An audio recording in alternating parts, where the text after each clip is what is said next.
I just moved to an island. Me mug, no smiling. You know, a lot of people also watch the hip-hop game from outside, and you literally like an insider now. What did you not know about the South African music industry, especially the urban music industry, until you got around like the guys you worked with? I think what surprised me most about working with all these guys is how like legitimately they are passionate about their fans and about their music. Because you come into it from an American idea of like the flash and the money and the cars, and you think that's why they do it, but it really isn't. Also, I mean, especially with Riky, it's like all about the arts. All this other stuff, all the fame, all the other stuff is secondary to his core art values, and that's why I was so humbled and excited to be a part of that world, because I'm dealing with people that are like also want to be artists and also want to push that kind of medium. Because a lot of South African artists that aren't in the hip hop game are so like stagnant in their ideas, and I won't mention any names, but people who I've worked with, they want the cookie cutter of what they see on MTV, and we could define what you see on international MTV, which we do anyway. Because I mean, half the hip hop artists around the world are looking to South Africa for the music styles, for visual styles, for fashion, and like instead of us copying them, we're influencing them now, which is pretty awesome. I mean, when you talk Riky, he's literally like what, from an artist perspective, I've never seen any artist that's had so much commercial success, but he's such a he's the highest level of creative in the industry. Yeah, definitely. So you started from the top. Yeah, and I was quite lucky. Like you literally going down. You go. So it's not really like that. It's you're looking from up down. I mean, any favorite videos or favorite videos? I mean, that you feel that like, yo, this was my best work. I mean, we saw the Nasty C trilogy, Yes, did you see the full film? I was at the movie house. I saw it at the movie house. Yeah. I saw the. I mean, like. So I'm always watching. I'm like, yo, anytime I see something wrong with Kyle, there's no story. It's just gonna be pictures and visuals. Well, like the visuals. What are the deep stories? Everything has a meaning to it, and it has like a story. And I like to tell stories in abstract ways. Because it's so often people come up to me and they'll get something out of the video that maybe I didn't intend. But I like that interactive nature of it. Of that, like maybe you read something into that, and like storylines. A story can be told in a look. A story can be told in a movement. It doesn't necessarily have to be, like that. And that's just the kind of storytelling that like I am drawn towards. And I know, I mean, obviously with Exodus, it's also very abstract, and then it got even more abstract with the Nasty C film.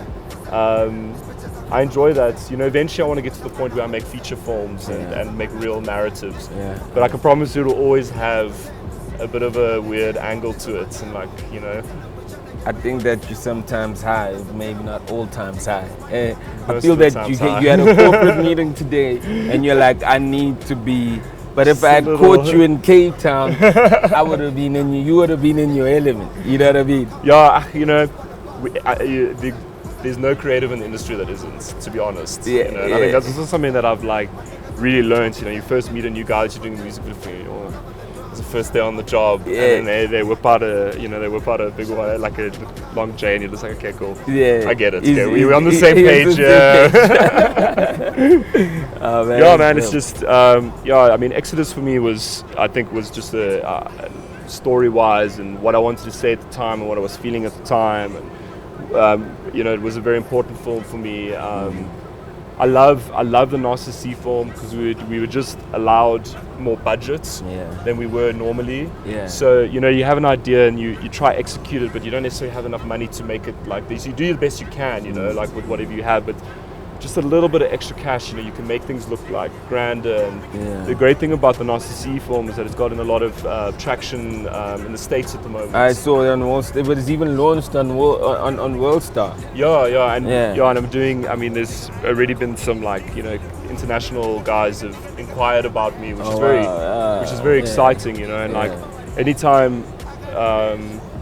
if I ever had to do an international video, I would shoot it in South Africa. I would use African crew. I don't see myself leaving, like going to go shoot be the next Hype Williams. You could be Hype Williams here, You should. If the door's open, make yourself international, Yeah, but they can come here, at the end of the day, their money will go further, first of all. And of course, but like flying you alone is cheaper. This is also true. So, it's a noble thing to have.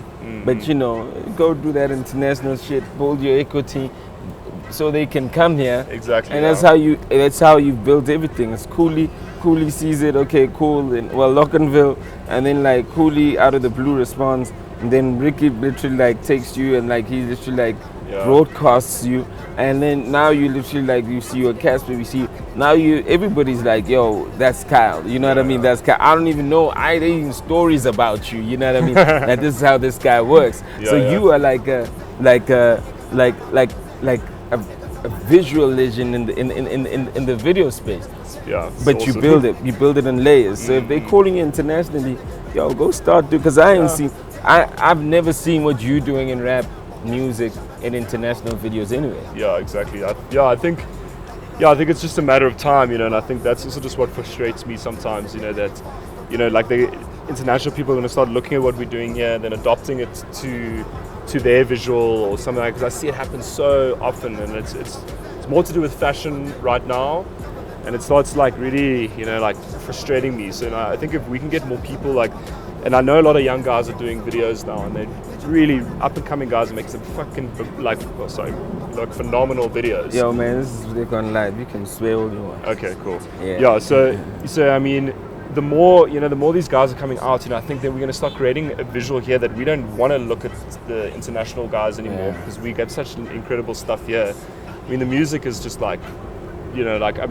I mean, I know. That whole album, because we sat and we were choosing tracks for the film, and I was just every single one could work. This is up to you, man. I don't know. What do you want to release? Because I want to release all of this. So you are into hip hop though? Yes, yeah. I've always have been. I know it's strange being a white dude and all, but since I was a kid, the first videos were all the first video that I ever knew on to be a music video director was Missy Elliott. The Hype Williams, crazy. The Hype Williams one, She's a Bitch. I'll never forget watching that video when I was young, and I told myself I wanted to be a music video director. And then from there, I just started. It first started following Missy's work, and then it started following Hype's work, and then it just kind of snowballed from there. And it's just a natural thing. I find it even difficult to pitch on non-hip-hop songs anymore. People approach me all the time, and it doesn't speak to me in the way hip-hop speaks to me. I can't guarantee you that we're going to have a product that's like any of your videos. But people gonna get your message. People gonna get your message though. I can guarantee you that. I like the idea of me being. I've always, quite aloof with things. With the premiere of Nasty, and I don't go to the Samas or the Metros or anything like that. So just, at the end of the day, if say if Ricky wins, we won. Ricky wins best video. They don't want to see me walk up. They want to see Ricky walk up at the end of the day. I think it's also just reminding myself at the end of the day that I have been given an opportunity from these artists to make these visuals. That it isn't Kyle Lewis. It's Riky Rick. With the help of Kyle Lewis. And, also the whole name at the end thing was something I was very against when I first started doing videos. But I started realizing that no one would ever know who I was if I just didn't put the director by at the end. And I get confused quite a lot for another director, not even a Kyle White. And I was actually, the funniest story is I was working with Deleuze and Muesli on a music video. And Muesli kept on calling me Kyle White, and I kind of just actually thought it was her nickname for me. I'm like, I can deal with that nickname. And then only to realize, and people on Twitter started calling me Kyle White, so I'm like, I don't know how this is really spreading. You only to realize there actually is another director named Kyle White. There is, and he is white. And he is white. And he does hip hop videos. You know what I mean? But Jamie's a nice guy, actually messaged him. Hey, people think I'm you. People think he said the same thing to me. I'm like, look, it's not good for us. You know what I mean? Man, that's pretty dope, man. Thanks for coming through, Thank you, I appreciate it. Good luck for everything. We're looking Shot, forward bro. to your work, and Yeah. I'm hoping that international stuff comes through. Would be great. You know, I'll give you as soon as we're done with Kulichana, I'll send it to you before we release it, just to get your opinion. I'd love on it. that. I'd love that. I'd love Yeah. that. And most importantly, if you do create any other content that like, carry on doing whatever, man. We got a platform, man. We'll Yeah. broadcast that shit. Yo, man, we out here with Kyle, director, superstar that's behind the scenes. Great to meet you, man. Great to meet you, man. Thank you. Thanks for coming Appreciate through. it. You know what it is. You know, Yeah. it's the balcony without a table. Had to remove the table for Kyle so y'all could see what he really looks like. Because you'll never see him in general. He's always behind the scenes. I like to be behind the scenes. You know what I mean? You know what I mean? He said he's bad in front of the camera. But you know what? It don't matter. He did his thing. Name is ugly.